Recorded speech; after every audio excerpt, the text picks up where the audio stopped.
ನಮಸ್ಕಾರ ಸ್ನೇಹಿತರೆ, ಪ್ರತಿಯೊಬ್ಬರಿಗೂ ಕೂಡ ನಮ್ಮ ಚಾನಲ್ಗೆ ಸ್ವಾಗತ. ಇಲ್ಲಿ ಬಹಳಷ್ಟು ಜನರು ಕಾಯ್ತಾ ಇರುವ ಬೆಳೆ ಪರಿಹಾರದ ಬಗ್ಗೆ ನಾನಿವತ್ತು ನಿಮಗೆ ತಿಳಿಸ್ತಾ ಇದ್ದೇನೆ.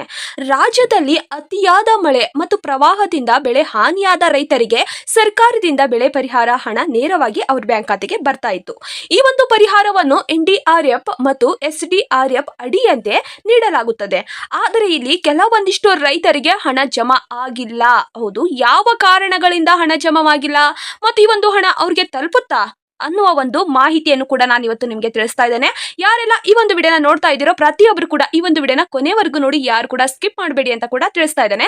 ಸ್ಕಿಪ್ ಮಾಡಿ ನೋಡೋದ್ರಿಂದ ಈ ಒಂದು ಮಾಹಿತಿ ನಿಮಗೆ ಖಂಡಿತವಾಗಿ ಅರ್ಥವಾಗೋದಿಲ್ಲ. ಅದರಿಂದ ಹೇಳ್ತಾ ಇರುವಂತದ್ದು, ಈ ಒಂದು ಹಣವನ್ನು ಪಡೆಯಬೇಕಂದ್ರೆ ಈ ಒಂದು ವಿಡಿಯೋವನ್ನು ನೀವು ಕೊನೆವರೆಗೂ ನೋಡಲೇಬೇಕಾಗಿದೆ. ಯಾಕಂದ್ರೆ ಏನು ಮಾಡಬೇಕು ಅನ್ನುವ ಮಾಹಿತಿಯನ್ನು ಕೂಡ ನಾನು ಇವತ್ತು ನಿಮಗೆ ತಿಳಿಸಿದ್ದೇನೆ ಈ ಒಂದು ವಿಡಿಯೋದಲ್ಲಿ. ಸ್ನೇಹಿತರೆ, ಎಲ್ಲ ಮಾಹಿತಿಗಾಗಿ ಈ ಒಂದು ವಿಡಿಯೋ ಮುಖ್ಯವಾಗಿದೆ. ಸರ್ಕಾರದಿಂದ ಅಧಿಕೃತವಾಗಿ ಹೊರಡಿಸಿರುವ ಮಾಹಿತಿ ಪ್ರಕಾರ ನಾನಿವತ್ತು ನಿಮಗೆ ಸ್ಪಷ್ಟವಾಗಿ ತಿಳಿಯಬೇಕು ಅಂತ ಕೂಡ ವಿಡಿಯೋ ಮಾಡಿ ತಿಳಿಸ್ತಾ ಇದ್ದೇನೆ. ಇಲ್ಲಿ ಪ್ರಕೃತಿ ವಿಕೋಪದಿಂದ, ಅತಿಯಾದ ಮಳೆಯಿಂದ, ಪ್ರವಾಹದಿಂದ ಮತ್ತು ಮಳೆಯಿಂದ, ಭೂಕುಸಿತದಿಂದ ಅದೆಷ್ಟೋ ಬೆಳೆಗಳು ಕಳೆದುಕೊಂಡಿದ್ದಾರೆ ರೈತರು. ಈ ಒಂದು ನಷ್ಟವಾದ ಬೆಳೆಗೆ ಪರಿಹಾರವಾಗಿ ಹಣವನ್ನು ಕೂಡ ನೀಡ್ತಾ ಇದೆ ಸರ್ಕಾರ. ಈ ಒಂದು ಹಣವನ್ನು SDRF ಮತ್ತು NDRF ನಿಯಮವಂತೆ ಈ ಒಂದು ಹಣವನ್ನು ಕೂಡ DBT ಮೂಲಕ ನೇರವಾಗಿ ರೈತರ ಖಾತೆಗೆ ಜಮಾ ಮಾಡಲಾಗುತ್ತದೆ. ಇತ್ತೀಚೆಗೆ ರಾಜ್ಯ ಸರ್ಕಾರದಿಂದ ಮುಂಗಾರು ಹಂಗಾಮು 2025-26ನೇ ಸಾಲಿನ ಬೆಳೆ ಹಾನಿಯಾದ ರೈತರಿಗೆ ಹೆಚ್ಚುವರಿ ಇನ್ಪುಟ್ ಸಬ್ಸಿಡಿ ಹಾಗೂ ಬೆಳೆ ಪರಿಹಾರ ಹಣ ಕೂಡ ಬಿಡುಗಡೆ ಆಗಿದೆ. ಈ ಕುರಿತು ಸಚಿವರು ಪ್ರಿಯಾಂಕ ಖರ್ಗೆ ಅವರ ಅಧಿಕೃತ ಮಾಹಿತಿ ಇಲ್ಲಿದೆ. ಹೌದು ಸ್ನೇಹಿತರೆ, ಪ್ರಿಯಾಂಕ ಖರ್ಗೆ ಅವರು ಕೂಡ ಇಲ್ಲಿ ಏನಂತ ಹೇಳಿದ್ದಾರೆ, ಯಾವ ಮಾಹಿತಿಯಲ್ಲಿ ಹಣವನ್ನು ಯಾಕೆ ಹೆಚ್ಚಿಗೆ ಮಾಡಿದ್ದಾರೆ, ಎಷ್ಟು ಹಣವನ್ನು ಹೆಚ್ಚಳ ಮಾಡಿ ರೈತರ ಖಾತೆಗೆ ಹಾಕ್ತಾ ಇದ್ದಾರೆ ಎನ್ನುವ ಮಾಹಿತಿಯನ್ನು ಕೂಡ ನಾನು ಇವತ್ತು ನಿಮಗೆ ತಿಳಿಸ್ತಾ ಇದ್ದೇನೆ. ಸ್ನೇಹಿತರೆ, ಈ ಒಂದು ಹಣವು ಪ್ರತಿಯೊಂದು ಕರ್ನಾಟಕದ ಜಿಲ್ಲೆಯ ರೈತರಿಗೂ ಬರಬೇಕಾಗಿದೆ. ಸ್ನೇಹಿತರೆ, ಬೆಳೆ ಪರಿಹಾರ ಹಣ ಎನ್ನುವುದು ಕರ್ನಾಟಕದ ಪ್ರತಿಯೊಬ್ಬ ರೈತರಿಗೂ ತಲುಪುವಂತಹ ಹಣವಾಗಿದೆ. ಆದರೆ ಇಲ್ಲಿ ಕರ್ನಾಟಕದ ಪ್ರತಿ ರೈತರಿಗೂ ಹಣವನ್ನು ಹಾಕ್ತಾ ಇದ್ದಾರೆ. ಉದಾಹರಣೆಯಲ್ಲಿ ನಾನು ತಿಳಿಸೋದಾದ್ರೆ ಕಲಬುರಗಿ ಜಿಲ್ಲೆಯದು ಹೇಳ್ಬಿಡ್ತೇನೆ. ಕಲಬುರಗಿ ಜಿಲ್ಲೆಯಲ್ಲಿ ಈಗಾಗಲೇ 498 ಕೋಟಿ ಹಣವನ್ನು ಕೂಡ ಬಿಡುಗಡೆ ಮಾಡಿದ್ದಾರೆ. ಆದರೆ ಕೆಲವೊಂದಿಷ್ಟು ರೈತರಿಗೆ ತಲುಪಿದೆ, ಕೆಲವೊಂದಿಷ್ಟು ರೈತರಿಗೆ ತಲುಪಿಲ್ಲ. ಯಾವ ಕಾರಣಗಳಿಂದ ಅಂತ ಕೂಡ ನಾನು ಇವತ್ತು ನಿಮಗೆ ತಿಳಿಸ್ತಾ ಇದ್ದೇನೆ. ಈ ಒಂದು ಹಣವನ್ನು ಪಡೆಯಬೇಕಂದ್ರೆ ನೀವು ಖಂಡಿತವಾಗಿ ಈ ಕೆಲಸ ಮಾಡಲೇಬೇಕಾಗಿದೆ. ಈ ಒಂದು ವಿಡಿಯೋನ ಮುಂದುವರಿಸುವ ಮೊದಲು ನೀವೇನಾದ್ರೂ ಮೊದಲನೇ ಬಾರಿಗೆ ನಮ್ಮ ಚಾನಲ್ಗೆ ಭೇಟಿ ನೀಡಿದ್ರೆ ಹಾಗೂ ಯಾರು ಕೂಡ ಇನ್ನೂ ಸಬ್ಸ್ಕ್ರೈಬ್ ಆಗದಿದ್ದರೆ ಈ ಕೆಳಗಡೆ ಕಾಣುವ ಸಬ್ಸ್ಕ್ರೈಬ್ ಬಟನ್ ಮೇಲೆ ಕ್ಲಿಕ್ ಮಾಡಿಬಿಟ್ಟು ಪ್ರತಿಯೊಬ್ಬರು ಕೂಡ ಸಬ್ಸ್ಕ್ರೈಬ್ ಆಗಿ. ಹಾಗೆ ಯಾರೆಲ್ಲ ಈ ಒಂದು ವಿಡಿಯೋನ ನೋಡ್ತಾ ಇದ್ದೀರೋ ಒಂದೇ ಒಂದು ತಪ್ಪದ ಲೈಕ್ ಅನ್ನು ಕೊಟ್ಟು ನಿಮ್ಮ ಸ್ನೇಹಿತರಿಗೂ ಈ ಒಂದು ವಿಡಿಯೋನ ಶೇರ್ ಮಾಡಿ. ಸ್ನೇಹಿತರೆ, ಇಲ್ಲಿ ಮುಖ್ಯವಾಗಿ ಕಲಬುರಗಿ ಜಿಲ್ಲೆಯದು ಹೇಳ್ಬಿಡ್ತೇನೆ. ಹಾನಿಯಾದ ರೈತರಿಗೆ ಸ್ನೇಹಿತರೆ, ಇಲ್ಲಿ ಮುಖ್ಯವಾಗಿ ಕಲಬುರಗಿ ಜಿಲ್ಲೆಯ ಮಾಹಿತಿಯನ್ನು ನಾನು ಇವತ್ತು ನಿಮಗೆ ತಿಳಿಸ್ತಾ ಇದ್ದೇನೆ. ಹಾನಿಗೊಳಗಾದ ಬೆಳೆ ಪ್ರದೇಶ ಎಷ್ಟು ಅಂತ ನೋಡೋದಾದ್ರೆ ಕಲಬುರಗಿ ಜಿಲ್ಲೆಯದು 3.24 ಲಕ್ಷ ಹೆಕ್ಟೇರ್ ಪ್ರದೇಶ ಹಾಳಾಗಿದೆ ಅಂತ ಕೂಡ ತಿಳಿಸಲಾಗಿದೆ. ಪ್ರತಿ ಹೆಕ್ಟರ್ಗೂ ಕೂಡ ಇಲ್ಲಿ 8,500 ಸಿಗುತ್ತದೆ. ಒಟ್ಟು ಬಿಡುಗಡೆ ಆದ ಮೊತ್ತ ಎಷ್ಟು ಅಂದ್ರೆ 498 ಕೋಟಿ ಹಣ ಬಿಡುಗಡೆ ಆಗಿದೆ.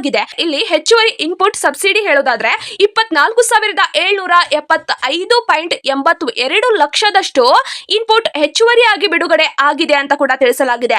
ಈ ಒಂದು ಹಣವನ್ನು ಈಗಾಗಲೇ ಸಾವಿರಾರು ರೈತರ ಬ್ಯಾಂಕ್ ಖಾತೆಗೆ ಜಮಾ ಮಾಡಲಾಗಿದೆ. ನೇರವಾಗಿ ರೈತರ ಖಾತೆಗೆ ಈ ಒಂದು ಹಣ DBT ಮೂಲಕ ಹೋಗುತ್ತದೆ. ಈ ಉದಾಹರಣೆಯಲ್ಲಿ ಕಲಬುರಗಿ ಜಿಲ್ಲೆಯದು ನಾನು ಇವತ್ತು ನಿಮಗೆ ತಿಳಿಸಿದ್ದೇನೆ.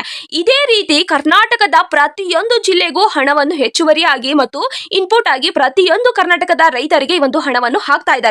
ಯಾರಿಗೆ ಇನ್ನೂ ಹಣ ಬಂದಿಲ್ವೋ ಅವರು ಖಚಿತಪಡಿಸಿಕೊಂಡು ಈ ಒಂದು ಹಣವನ್ನು ಪಡೆದುಕೊಳ್ಳಿ ಅಂತ ಕೂಡ ತಿಳಿಸ್ತಾ ಇದ್ದಾರೆ. ಸ್ನೇಹಿತರೆ, ಇನ್ನೂ ಹಣ ಬರದ ರೈತರು ಎಷ್ಟು ಜನ ಇದ್ದಾರೆ ಅಂದ್ರೆ ಸರ್ಕಾರದ ಮಾಹಿತಿ ಪ್ರಕಾರ ಸುಮಾರು 12,313 ರೈತರಿಗೆ ಇನ್ನೂ ಹಣ ಬಂದಿಲ್ಲ ಅಂತ ಕೂಡ ತಿಳಿಸಲಾಗಿದೆ. ಇನ್ನು ಬೆಳೆ ಪರಿಹಾರ ಹಣ ಜಮಾ ಆಗಿಲ್ಲ ಅಂತ ಕೂಡ ತಿಳಿಸಲಾಗಿದೆ. ಯಾವ ಕಾರಣಗಳಿಂದ ಅಂತ ನೋಡೋದಾದ್ರೆ ನಿಮ್ಮ ಬ್ಯಾಂಕ್ ಖಾತೆ ಆಧಾರ್ ಕಾರ್ಡ್ಗೆ ಲಿಂಕ್ ಆಗಿಲ್ಲ ಅಂದ್ರೆ ಹಣ ಬರೋದಕ್ಕೆ ಸಾಧ್ಯವೇ ಇಲ್ಲ. ಮತ್ತು ಹೆಸರಿನಲ್ಲಿ ಮಿಸ್ ಮ್ಯಾಚ್ ಆದ್ರೆ ಬರೋದಿಲ್ಲ. ಸರ್ವೆ ಡೇಟಾ ದೋಷ ಇದ್ರೆ ನಿಮ್ಗೆ ಖಂಡಿತವಾಗಿ ಹಣ ಬರೋದಿಲ್ಲ. ದಾಖಲೆಯಲ್ಲಿ ಸಂಪೂರ್ಣವಾಗಿ ಪ್ರತಿಯೊಂದು ಅಕ್ಷರವೂ ಕೂಡ ಸರಿಯಾಗಿ ಇರಲೇಬೇಕು ಅಂತ ಕೂಡ ತಿಳಿಸಲಾಗಿದೆ. ನಾನು ನಿಮ್ಗೆ ಈ ಒಂದು ಮಾಹಿತಿಯನ್ನು ಕರ್ನಾಟಕದ ಬೆಳೆ ಪರಿಹಾರ ಯಾವಾಗ ಬಿಡುಗಡೆ ಆಯ್ತೋ ಅವಾಗ್ಲಿಂದಾನು ತಿಳಿಸ್ತಾನೆ ಇದ್ದೇನೆ. ಈ ಒಂದು ಬೆಳೆ ಪರಿಹಾರ ಹಣವನ್ನು ನೀವು ಪಡೆದುಕೊಳ್ಬೇಕಂದ್ರೆ ನಿಮ್ಮ ಒಂದು ಡಾಕ್ಯುಮೆಂಟ್ಸ್ ಅನ್ನು ಪ್ರತಿಯೊಂದು ಡಾಕ್ಯುಮೆಂಟ್ಸ್ ಸರಿಯಾಗಿರ್ಬೇಕು, ಒಂದು ಅಕ್ಷರ ಕೂಡ ಮಿಸ್ ಮ್ಯಾಚ್ ಆಗಬಾರ್ದು ಅಂತ ಕೂಡ ತಿಳಿಸ್ತಾ ಇದ್ದೇನೆ. ಆದ್ರೆ ಕೆಲವೊಂದಿಷ್ಟು ರೈತರು ವಿಡಿಯೋ ನೋಡ್ತಾರೆ, ಹಾಗೆ ಬಿಟ್ಬಿಡ್ತಾರೆ. ಅವರ ಒಂದು ಡಾಕ್ಯುಮೆಂಟ್ ಸರಿಯಾಗಿ ಇದಾವ ಇಲ್ವಾ ಅಂತ ಕೂಡ ಒಂದ್ಸರಿ ಆದ್ರೂ ಚೆಕ್ ಮಾಡ್ಕೊಳ್ಳಲ್ಲ. ಚೆಕ್ ಮಾಡ್ಕೊಂಡ್ಬಿಟ್ಟಿದ್ರೆ ಅವ್ರಿಗೆ ಇಷ್ಟೊತ್ತಿಗೆ ಬೆಳೆ ಪರಿಹಾರ ಹಣ ಬಂದೇ ಬರ್ತಿತ್ತು. ಅಂದ್ರೆ ಅವರ ಡಾಕ್ಯುಮೆಂಟ್ಸ್ ಅನ್ನು ಚೆಕ್ ಮಾಡ್ಕೊಂಡ್ರೆ ಅವರ ಯಾವ ಒಂದು ಡಾಕ್ಯುಮೆಂಟ್ಸ್ ತಪ್ಪಿದಾವೆ ಅಂತ ಕೂಡ ಗೊತ್ತಾಗ್ತಿತ್ತು. ಅದನ್ನು ಸರಿಪಡಿಸ್ಕೊಂತಾ ಇದ್ರ ಅವ್ರಿಗೆ ಹಣವನ್ನು ಸರ್ಕಾರ ಯಾವಾಗ ಬಿಡುಗಡೆ ಮಾಡುತ್ತೋ ಅವಾಗ್ಲೇ ಜಮಾ ಆಗ್ಬಿಡ್ತಿತ್ತು. ಆದರೆ ಅವರು ಈ ಒಂದು ಮಾಹಿತಿಯನ್ನು ನೋಡಿದ್ರು ಕೂಡ ಅವರ ಡಾಕ್ಯುಮೆಂಟ್ಸ್ ಅನ್ನು ಸರಿಪಡಿಸದೆ ಕಾರಣಗಳಿಂದಾಗಿ ಅವರಿಗೆ ಇನ್ನೂ ಹಣ ಜಮಾ ಆಗಿಲ್ಲ. ಆ ಒಂದು ಕಾರಣಗಳಿಂದ ನಾನು ಕರ್ನಾಟಕದ ಬೆಳೆ ಪರಿಹಾರ ಹಣವನ್ನು ಯಾವಾಗ ಬಿಡುಗಡೆ ಮಾಡಿದ್ದಾರೋ ಅವಾಗ್ಲಿಂದಾನು ಪ್ರತಿಯೊಂದು ವಿಡಿಯೋದಲ್ಲಿ ನಿಮ್ಗೆ ತಿಳಿಸ್ತಿದ್ದೇನೆ. ನಿಮ್ಮ ಬ್ಯಾಂಕ್ ಖಾತೆ ಆಧಾರ್ ಕಾರ್ಡ್ಗೆ ಲಿಂಕ್ ಆಗಿರ್ಲೇಬೇಕು, ಹೆಸರು ಮಿಸ್ ಮ್ಯಾಚ್ ಆಗಬಾರ್ದು ಅಂತ ಕೂಡ ಪ್ರತಿಯೊಬ್ರು ಕೂಡ ಇದು ಸರಿಯಾಗಿದೆಯಾ ಇಲ್ವಾ ಅಂತ ಕೂಡ ಇವಾಗೂ ನಿಮ್ಗೆ ಕಾಲಾವಕಾಶವನ್ನು ಕೊಟ್ಟಿದೆ ಸರ್ಕಾರ. ಇವಾಗೂ ನಿಮ್ಗೆ ಈ ಒಂದು ಹಣವನ್ನು ಪಡೆದುಕೊಳ್ಳಲು ನಿಮ್ಮ ಡಾಕ್ಯುಮೆಂಟ್ಸ್ ಸರಿಯಾಗಿದಾವ ಇಲ್ವಾ ಅಂತ ಕೂಡ ನೀವು ಚೆಕ್ ಮಾಡ್ಕೊಳ್ಳಲೇಬೇಕಾಗಿದೆ. ಇವಾಗ್ಲೂ ನೀವು ಹೋಗ್ಲಿ ಬಿಡಪ್ಪ ಇದೇನು ಅಂತ ಕೂಡ ಸುಮ್ಮನಾದ್ರೆ ನಿಮ್ಗೆ ಇನ್ ಮುಂದೆ ಯಾವುದೇ ಕಾರಣಕ್ಕೂ ಬೆಳೆ ಪರಿಹಾರ ಹಣ ಬರೋದಿಲ್ಲ. ಅದಕ್ಕೋಸ್ಕರ ನಾನು ನಿಮ್ಗೆ ತಿಳಿಸ್ತಾ ಇದ್ದೇನೆ, ಇದು ಸರ್ಕಾರದಿಂದ ಬೆಳೆ ಪರಿಹಾರವಾಗಿ ನಿಮ್ಗೆ ಸಿಗುವಂತಹ ಹಣ. ನೀವು ಬೆಳೆ ಕಳೆದುಕೊಂಡಿರ್ತೀರಾ, ಅದರ ಸಲುವಾಗಿ ನಿಮ್ಗೆ ಮುಂದಿನ ಬಿತ್ತನೆಗೆ ಸ್ವಲ್ಪ ಅದು ಸಹಾಯವಾಗುತ್ತದೆ. ಅದಕ್ಕೋಸ್ಕರ ನಾನು ನಿಮ್ಗೆ ಈ ಒಂದು ವಿಡಿಯೋ ಮುಖಾಂತರ ನಿಮ್ಗೆ ತಿಳಿಸ್ತಾನೆ ಇರ್ತಾನೆ. ಪ್ರತಿಯೊಬ್ರು ಕೂಡ ಈ ಒಂದು ವಿಡಿಯೋನ ನೋಡ್ತಾ ಇದ್ದೀರಾ, ಆದ್ರೆ ಯಾರು ಕೂಡ ಈ ಒಂದು ನಿಮ್ಮ ಡಾಕ್ಯುಮೆಂಟ್ಸ್ ಅನ್ನು ಸರಿ ಮಾಡಿಸ್ಕೊಳ್ಳಕ್ಕೆ ಹೋಗೋದೇ ಇಲ್ಲ. ನಿಮ್ಮ ಡಾಕ್ಯುಮೆಂಟ್ಸ್ ಅನ್ನು ಸರಿಯಾಗಿ ಇದಾವ ಇಲ್ವಾ ಅಂತ ಕೂಡ ಚೆಕ್ ಮಾಡಿಸ್ಕೊಂಡು ಈ ಒಂದು ಹಣವನ್ನು ಪಡೆದುಕೊಳ್ಳಿ ಅಂತ ನಾನು ನಿಮ್ಗೆ ತಿಳಿಸ್ತೇನೆ. ಏನ್ ಮಾಡ್ಬೇಕು ಅಂದ್ರೆ ಯಾವ ರೀತಿ ಚೆಕ್ ಮಾಡ್ಕೊಳ್ಬೇಕು ಮತ್ತು ಈ ಒಂದು ಹಣವನ್ನು ನಿಮ್ಗೆ ಇನ್ನು ಬರುತ್ತಾ ಬರಲ್ವಾ ಅಂತ ಕೂಡ ನಾನು ತಿಳಿಸ್ತೇನೆ. ಅಂದ್ರೆ ನೀವು ನಿಮ್ಮ ಮೊಬೈಲ್ ಮೂಲಕವಾದ್ರೂ ಚೆಕ್ ಮಾಡಬಹುದು ಅಥವಾ CSC ಸೆಂಟರ್ ಅಂದ್ರೆ ಕಂಪ್ಯೂಟರ್ ಸೆಂಟರ್ ಇರ್ತಾವಲ್ಲ ಅಲ್ಲಾದ್ರೂ ಹೋಗಿ ಒಂದು ಹಣ ನಮ್ಗೆ ಬರುತ್ತಾ ಬರಲ್ವಾ ಅಂತ ಕೂಡ ಚೆಕ್ ಮಾಡ್ಕೊಳ್ಳಿ. ಚೆಕ್ ಮಾಡ್ಕೊಂಡು ಯಾವ ರೀತಿ ಕೆಲಸ ಮಾಡಬೇಕು ಅಂತ ನಾನು ಇವತ್ತು ನಿಮ್ಗೆ ತಿಳಿಸ್ತೇನೆ. ಸ್ನೇಹಿತರೆ, ಪ್ರತಿಯೊಬ್ಬರು ಕೂಡ ಮೊಬೈಲ್ ಇರುವಂತದ್ದು ಗೂಗಲ್ ಅನ್ನು ಓಪನ್ ಮಾಡಿ. ಗೂಗಲ್ ಓಪನ್ ಮಾಡಿದ ತಕ್ಷಣ ಪರಿಹಾರ ಕರ್ನಾಟಕ ಗೌರ್ಮೆಂಟ್ ಇನ್ ಎನ್ನುವ ಒಂದು ವೆಬ್ಸೈಟ್ ಲಿಂಕ್ ಅನ್ನು ಸರ್ಚ್ ಮಾಡಬೇಕಾಗುತ್ತದೆ. ಅಲ್ಲಿ ಸಿಗುತ್ತದೆ, ಅದರ ಮೇಲೆ ಕ್ಲಿಕ್ ಮಾಡಿದ್ರೆ ಅದು ಓಪನ್ ಆಗುತ್ತದೆ. ಹೌದು ಸ್ನೇಹಿತರೆ, ಅಲ್ಲಿ ನೀವು ಭರ್ತಿ ಮಾಡಬೇಕಾಗುತ್ತದೆ, ಯಾವ ವರ್ಷ ಅಂತ ಹಾಕಬೇಕಾಗುತ್ತದೆ ಮತ್ತು ಯಾವ ಋತು ಅಂತ ಹಾಕಬೇಕಾಗುತ್ತದೆ. ನಿಮ್ಮ ಜಿಲ್ಲೆ, ತಾಲೂಕು, ಹೋಬಳಿ ಮತ್ತು ಗ್ರಾಮವನ್ನು ನೀವು ಅಲ್ಲಿ ಕ್ಲಿಕ್ ಮಾಡಬೇಕಾಗುತ್ತದೆ. ಅದನ್ನು ಹಾಕಿದ ನಂತರ ಗೆಟ್ ರಿಪೋರ್ಟ್ ಅಂತ ತೋರಿಸುತ್ತದೆ. ಅದರ ಮೇಲೆ ನೀವು ಕ್ಲಿಕ್ ಮಾಡಿದ್ರೆ ನಿಮ್ಗೆ ಹಣ ಬರುತ್ತಾ ಬರಲ್ವಾ ಅಂತ ಕೂಡ ಅದು ತೋರಿಸುತ್ತದೆ. ನಿಮ್ಮ ಹೆಸರು ಕೂಡ ಅಲ್ಲಿ ಬರುತ್ತದೆ ಅಥವಾ ನಿಮ್ಮ ಊರಿನ ಹೆಸರು ಅಥವಾ ನಿಮ್ಮ ಊರಿನ ಲಿಸ್ಟೇ ಅಲ್ಲಿ ಬರುತ್ತದೆ. ಪ್ರತಿಯೊಬ್ರು ಕೂಡ ಈ ರೀತಿ ಚೆಕ್ ಮಾಡ್ಕೊಳ್ಳಿ. ಪಾವತಿ ಸ್ಥಿತಿ ಅಂತ ತೋರಿಸಿದ್ರೆ ಅಂದ್ರೆ ನಿಮ್ಗೆ ಹಣ ಬರುತ್ತದೆ ಅಂದ್ರೆ ನಿಮಗೆ ಈ ಒಂದು ಹಣ ಯಾವುದೇ ಒಂದು ಡಾಕ್ಯುಮೆಂಟ್ಸ್ ನಿಮ್ದು ತಪ್ಪಿಲ್ಲ ಬಂದೇ ಬರುತ್ತದೆ ಅಂತ ಕೂಡ ತಿಳ್ಕೊಳ್ಳಿ. ಈ ಒಂದು ಹಣ ನಿಮ್ಗೆ ಪೆಂಡಿಂಗ್ ಅಂತ ತೋರಿಸಿದ್ರೆ, ಹೌದು ಸ್ನೇಹಿತರೆ, ಈ ಒಂದು ಹಣ ನಿಮ್ಗೆ ಹಾಕಿದ್ದು ಕೂಡ ನಿಮ್ಮ ಖಾತೆಗೆ ಬಂದಿಲ್ಲ ಅಂದ್ರೆ ನೀವೇನ್ ಮಾಡ್ಬೇಕು ಅಂತ ನಾನು ಇವಾಗ ನಿಮ್ಗೆ ತಿಳಿಸ್ತಾ ಇದ್ದೇನೆ. ಸ್ನೇಹಿತರೆ, ಈ ಒಂದು ಮಾಹಿತಿ ತುಂಬಾ ಅಂದ್ರೆ ತುಂಬಾನೇ ಮುಖ್ಯವಾಗಿದೆ. ಪ್ರತಿಯೊಬ್ರು ಕೂಡ ಈ ಒಂದು ವಿಡಿಯೋನ ಕೊನೆವರೆಗೂ ನೋಡಿ.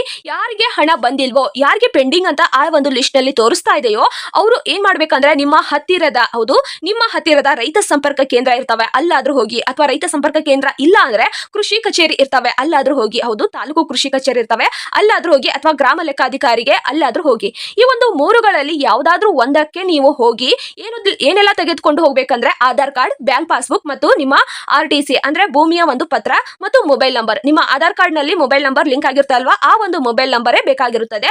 ಇವೆಲ್ಲ ತೆಗೆದುಕೊಂಡು ಹೋಗಿ, ಹೌದು ನಿಮ್ಮ ರೈತ ಸಂಪರ್ಕ ಅಥವಾ ತಾಲೂಕು ಕೃಷಿ ಕಚೇರಿ ಅಥವಾ ನಿಮ್ಮ ಗ್ರಾಮ ಲೆಕ್ಕಾಧಿಕಾರಿ ಈ ಒಂದಿಷ್ಟಕ್ಕೆ ನೀವು ಇವೆಲ್ಲ ದಾಖಲೆಗಳನ್ನು ತೆಗೆದುಕೊಂಡು ಹೋಗಿ. ಇದರಲ್ಲಿ ಯಾವ್ದಾದ್ರು ಡಾಕ್ಯುಮೆಂಟ್ಸ್ ತಪ್ಪಾಗಿದಾವ ಅಂತ ಕೂಡ ಅಲ್ಲಿ ಕೇಳಿದ್ರೆ ಅವರು ನಿಮ್ದು ಆ ಒಂದು ಡಾಕ್ಯುಮೆಂಟ್ಸ್ ಅನ್ನು ಚೆಕ್ ಮಾಡಿ ನಿಮ್ಮ ಒಂದು ಡಾಕ್ಯುಮೆಂಟ್ಸ್ ತಪ್ಪಿದ್ರೆ ತಪ್ಪಂತ ಹೇಳ್ತಾರೆ, ಸರಿ ಇದ್ರೆ ಸರಿ ಇದಾವೆ ಅಂತ ಹೇಳ್ತಾರೆ. ಏನಾದ್ರೂ ತಪ್ಪಿದ್ರೆ ಅಥವಾ ಒಂದ್ ಅಕ್ಷರ ಏನಾದ್ರೂ ಮಿಸ್ಟೇಕ್ ಆಗಿದೆ ಅಂತ ಹೇಳಿದ್ರೆ ಅದನ್ನು ಅಲ್ಲೇ ಸರಿಪಡಿಸ್ತಾರೆ. ಹೌದು, ಅದನ್ನು ಅಲ್ಲೇ ಸರಿಪಡಿಸುವ ಒಂದು ಸರ್ಕಾರದಿಂದಲೂ ಕೂಡ ಅವರಿಗೆ ನೀಡಿರ್ತಾರೆ. ಪ್ರತಿಯೊಬ್ರು ಕೂಡ ಅದನ್ನು ಸರಿಪಡಿಸಿಕೊಂಡು ಈ ಒಂದು ಯೋಜನೆಯ ಹಣವನ್ನು ಪಡೆದುಕೊಳ್ಳಿ. ಇಲ್ಲ ಅಂದ್ರೆ ಯಾವುದೇ ಕಾರಣಕ್ಕೂ ನಿಮ್ಗೆ ಇನ್ ಮುಂದೆ ಬೆಳೆ ಪರಿಹಾರ ಹಣ ಬರೋದಿಲ್ಲ ಅಂತ ಕೂಡ ತಿಳಿಸಲಾಗಿದೆ. ಯಾರಿಗೆಲ್ಲ ಬೆಳೆ ಪರಿಹಾರ ಹಣ ಬಂದಿಲ್ವೋ ಪ್ರತಿಯೊಬ್ರು ಕೂಡ ಈ ರೀತಿ ಚೆಕ್ ಮಾಡಿಕೊಂಡು ನಿಮ್ಮ ಹಣ ಬರುತ್ತಾ ಬರಲ್ವಾ ಅಂತ ಕೂಡ ನೋಡಿಕೊಂಡು ಈ ಒಂದು ಹಣವನ್ನು ಪಡೆದುಕೊಳ್ಳಿ ಅಂತ ಕೂಡ ತಿಳಿಸ್ತಾ ಇದ್ದೇನೆ. ಇದು ಸರ್ಕಾರದಿಂದ ಅಧಿಕೃತವಾಗಿ ಹೊರಡಿಸಿರುವ ಮಾಹಿತಿ ಆಗಿದೆ. ಈ ಒಂದು ಮಾಹಿತಿ ಪ್ರತಿಯೊಬ್ಬ ರೈತರಿಗೂ ಕೂಡ ತಲುಪಬೇಕಾಗಿದೆ. ಯಾರೆಲ್ಲ ಈ ಒಂದು ವಿಡಿಯೋನ ನೋಡ್ತಾ ಇದ್ದೀರೋ ರೈತ ವಾಟ್ಸ್ಆಪ್ ಗ್ರೂಪ್ ಇರ್ತಾವಲ್ಲ ಅಲ್ಲಾದ್ರೂ ಶೇರ್ ಮಾಡಿ, ಅಥವಾ ನಿಮ್ಮ ಫ್ರೆಂಡ್ಸ್ಗೆ ಈ ಒಂದು ವಿಡಿಯೋನ ಶೇರ್ ಮಾಡಿ. ಬಹಳಷ್ಟು ರೈತರಿಗೆ ಈ ಒಂದು ವಿಡಿಯೋ ತಲುಪಬೇಕಾಗಿದೆ.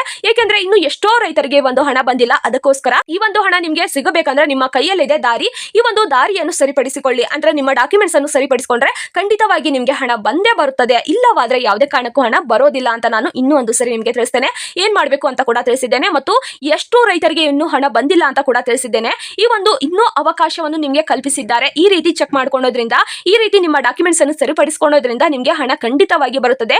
ಪ್ರತಿಯೊಬ್ರು ಕೂಡ ಚೆಕ್ ಮಾಡಿಸಿಕೊಂಡು ಈ ಒಂದು ಹಣವನ್ನು ಪಡೆದುಕೊಳ್ಳಿ ಅಂತ ನಾನು ತಿಳಿಸ್ತಾ ಇದ್ದೇನೆ. ಮುಂದಿನ ಬಿತ್ತನೆಗೆ ಸಹಾಯವಾಗುವುದಕ್ಕಾದ್ರೂ ಸ್ವಲ್ಪ ಆದ್ರೂ ಸಹಾಯವಾಗುತ್ತದೆ. ಅದಕ್ಕೋಸ್ಕರ ಅಷ್ಟೇ ಸ್ನೇಹಿತರೆ, ಪ್ರತಿಯೊಬ್ರು ಕೂಡ ಈ ಕೆಲಸವನ್ನು ಮಾಡಿ ನಿಮ್ಮ ಯೋಜನೆಯ ಹಣವನ್ನು, ನಿಮ್ಮ ಹಕ್ಕಿನ ಹಣವನ್ನು ನೀವು ಪಡೆದುಕೊಳ್ಳಿ ಅಂತ ಕೂಡ ನಾನು ತಿಳಿಸ್ತಾ ಇದ್ದೇನೆ. ಈ ಒಂದು ಮಾಹಿತಿ ನಿಮ್ಗೆ ಉಪಯುಕ್ತವಾಗಿದೆ ಅಂತ ಅನ್ಸಿದ್ರೆ ಲೈಕ್ ಮಾಡಿ, ಹಾಗೆ ಶೇರ್ ಮಾಡಿ. ಯಾರೆಲ್ಲ ಇನ್ನೂ ಸಬ್ಸ್ಕ್ರೈಬ್ ಮಾಡ್ಕೊಂಡಿಲ್ವೋ ಬೇಗ ಸಬ್ಸ್ಕ್ರೈಬ್ ಮಾಡ್ಕೊಳ್ಳಿ. ಸಬ್ಸ್ಕ್ರೈಬ್ ಮಾಡ್ಕೊಳ್ಳೋದ್ರಿಂದ ಸರ್ಕಾರದಿಂದ ಯಾವುದೇ ಒಂದು ಹೊಸ ಯೋಜನೆ ಬಿಟ್ಟರು ನಾನು ಆದಷ್ಟು ಬೇಗ ನಿಮ್ಗೆ ವಿಡಿಯೋ ಮುಖಾಂತರ ತಿಳಿಸ್ತೇನೆ. ಮುಂದಿನ ಯಾವುದೇ ಒಂದು ಬಿಗ್ ಅಪ್ಡೇಟ್ ಬಂದರೂ ಕೂಡ ಆದಷ್ಟು ಬೇಗ ನಿಮ್ಗೆ ತಿಳಿಸ್ತೇನೆ. ಬೇಗ ಸಬ್ಸ್ಕ್ರೈಬ್ ಮಾಡ್ಕೊಳ್ಳಿ ಮತ್ತು ನಿಮ್ಮ ರೈತ ವಾಟ್ಸ್ಆಪ್ ಗ್ರೂಪ್ ಈ ಒಂದು ವಿಡಿಯೋನ ಶೇರ್ ಮಾಡಿ. ಯಾರೆಲ್ಲ ಈ ಒಂದು ವಿಡಿಯೋನ ಕೊನೆವರೆಗೂ ನೋಡಿದ್ದೀರೋ ಹೃದಯಪೂರ್ವಕವಾಗಿ ಧನ್ಯವಾದಗಳು. ಜೈ ಜವಾನ್ ಜೈ ಕಿಸಾನ್.